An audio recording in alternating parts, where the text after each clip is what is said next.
In this video, I am going to talk about three-dimensional software mapping. First, open the vector software. Draw a shape. For example, this is the document we want to mark. Convert the document to line mode. Then zoom in 1,000 times. Export to the desktop. Name it. The export save type must be selected as PLT format. This is very important.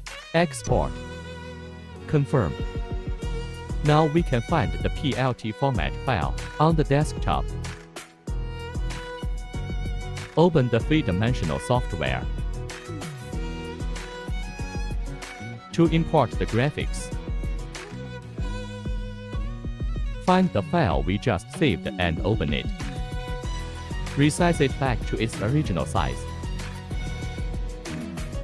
Now the mapping is complete.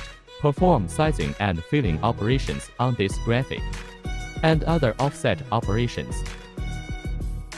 Fill it. Enter the three-dimensional interface. This graphic is still in RD. A flat surface.